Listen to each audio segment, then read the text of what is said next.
We're doing number 7 in these videos about things around Greensburg, Pennsylvania. We're looking at a Leroy Smeltzer photo here, looking down the southwest branch. This is South Greensburg. The Y connecting the Radabaugh branch to the southwest branch. This was back in the days when there was a bridge going over the southwest branch around 1950. Leroy Smeltzer worked for this company right here.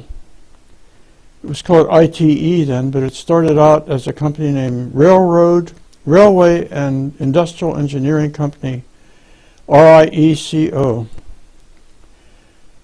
We're going to be looking at things in South Greensburg. Many people look at South Greensburg as part of Greensburg, but it's actually not. It's an independent political entity, separate from Greensburg, the city. And so when we're talking about things around Greensburg, we are talking about things in South Greensburg. What I'm pointing out here are things in this area, right along the southwest. This is the southwest branch here. We're going to be looking at things at first, in the beginning, right along this area.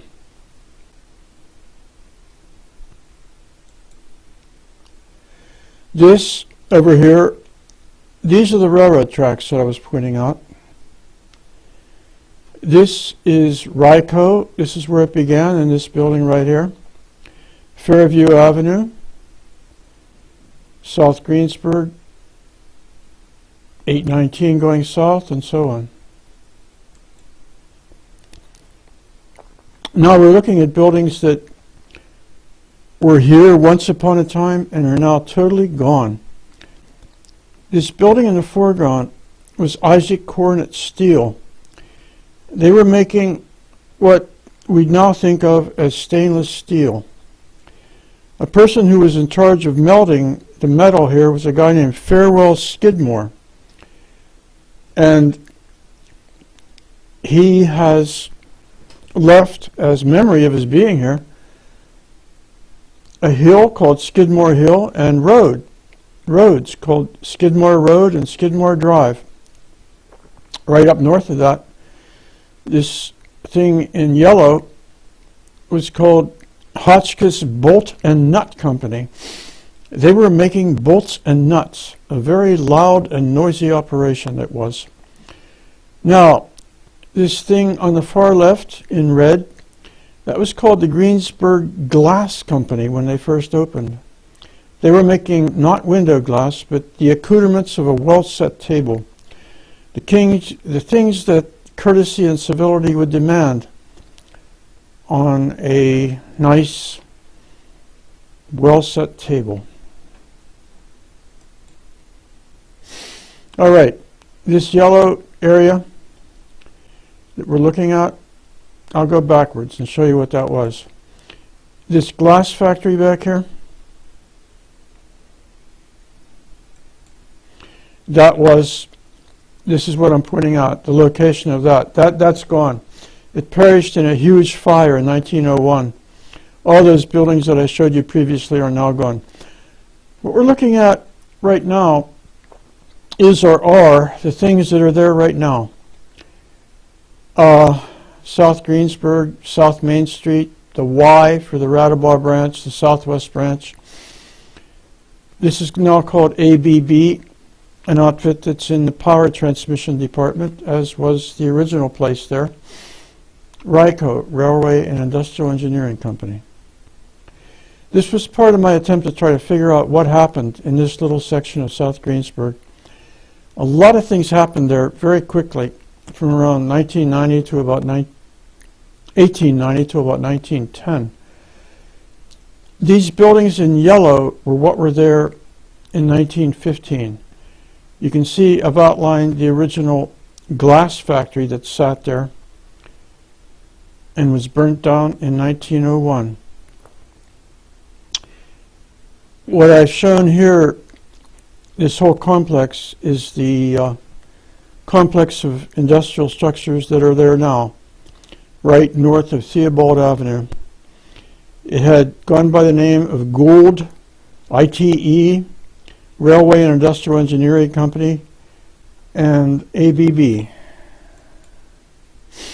This was Railway and Industrial Engineering Company when it first started in 1915. They made power switching equipment, the kind of stuff that turns on and off a whole city. This guy up on the high steel here showing you what they were making there, power switching and transmission equipment. This was Leroy Smeltzer. He's shared with us, or given to us, a lot of the photos we've seen. His son, Glenn Smeltzer, has shared with us these photos. This right here is what we were looking at previously. What we'll see next is right here, number 5. It was the Parwan Works. These are the guys that worked at Par, and they were making wagons in 1906, the kind of things that were pulled by horses. Jacob Parr developed a nearly unbreakable axle and patented it. But what they realized as time went on by was that horse-drawn vehicles were not the trend of the future. It was what was not going to be there anymore. So what they did, they got into making a truck at Parwan Works, and I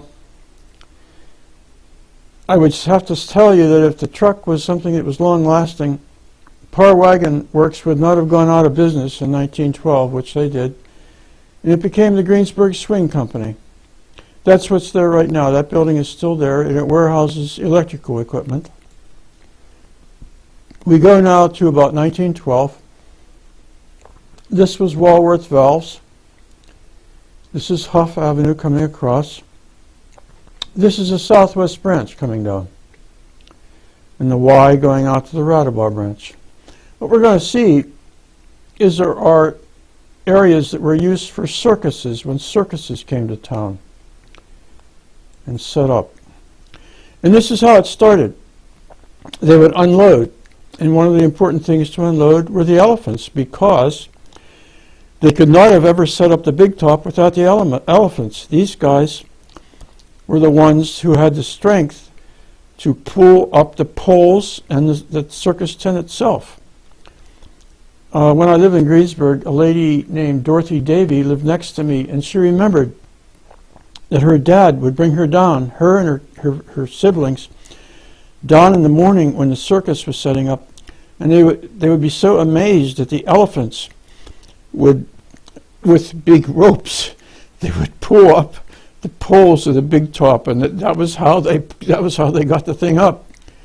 And it recalls another story of how it happened that one of the old elephants was retired. The people in the circus decided, well, she's done hard work for a long time, and we'll just let her be in the parade and in the thing in the big top, but we won't have to let her work anymore. And when it came to setting up the tent, she was really setting up quite a fuss. She really was unhappy that she was not among the elephants who were pulling up the posts to pull up the tent. So they said, well, let's let her work again. And it's one of those examples, like elephants and other animals have, they have feelings themselves, and they don't want to feel useful. And when they're allowed to do what they feel that they should do, they're happy doing what they do. This is Cole Brothers unloading in South Greensburg. This was the Huff Station right there. This was in South Greensburg. This was the circus coming through town. This is the final thing I want to show you in South Greensburg. In 1910, the miners up at Keystone #1 mine went on strike, and they were thrown out of their homes by the coal and iron police, which Keystone #1 hired. These guys were basically a bunch of uniformed thugs, and they threw the miners out who were working with their families. miners, wives, and children got thrown out on the street, and they went down along Slate Run to live in an encampment in this area. This is Reamer Avenue coming down, 819, Skidmore Road going up. This is Slate Run going past. That's where they camped in 1910. This is a very poor photo, but it shows you the encampment. These are tents back here. These are the people. If you look closely, you can see human beings back here who were thrown out of their homes. This is a guy standing in front.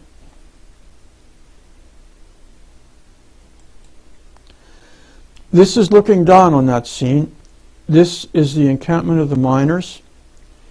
This is Skidmore Road going out. This was called Skidmore Hill. And I wish I had better photography, but this is what we have to show.